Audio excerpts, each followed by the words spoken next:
Hi there, this is Ranjit from tech2bus.com, and today we have a user question and he wants to build a budget PC, and the question goes something like this.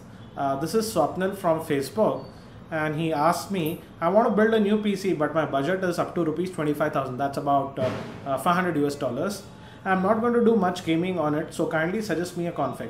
Later on he added that in that 25,000 budget he also wants to include a LCD monitor.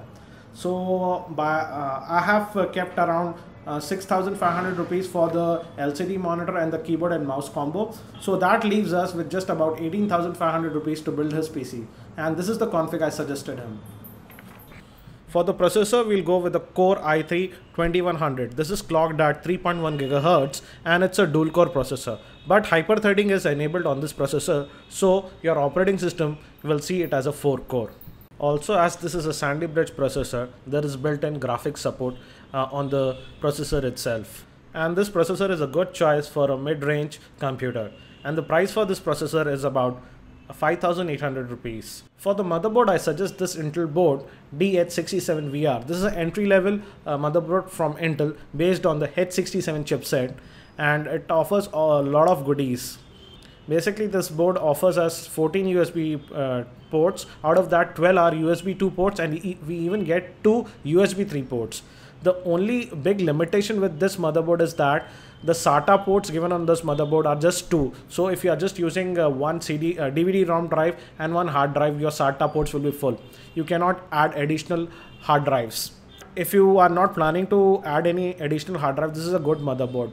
And the cost of this Intel DH67VR is about 4,200 rupees. But if you feel that the SATA ports are a bit less for your needs, then have a look at this Intel DH67BL board. This board also offers us a lot of options.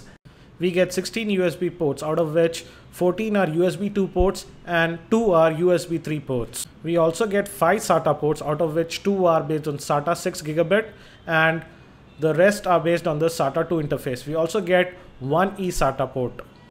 This is also a great motherboard but a little expensive at around 5,200 rupees. For RAM, we'll go with one stick of 4 GB RAM, that's DDR3, clocked at 1333 MHz, and this is priced approximately at 1,400 rupees. A standard DVD-ROM drive, that's about 1,200 rupees.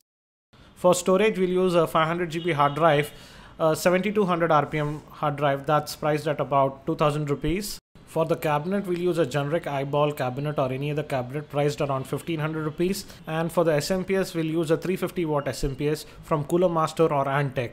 I've calculated the wattage rating of the system, and a 350 watt SMPS is more than enough for the system. And this SMPS should cost about 2,000 rupees. And this is the entire configuration at a glance. For the motherboard, I chose the DH67VR, but it can be replaced with DH67BL for just 1,000 rupees more. For the LCD monitor, the user can select a 18.5 inch to a 20 inch monitor from leading brands like Samsung, LG or BenQ. That's it for now. This is Ranjit from tech2bus.com, and hopefully I'm going to see you in my next video.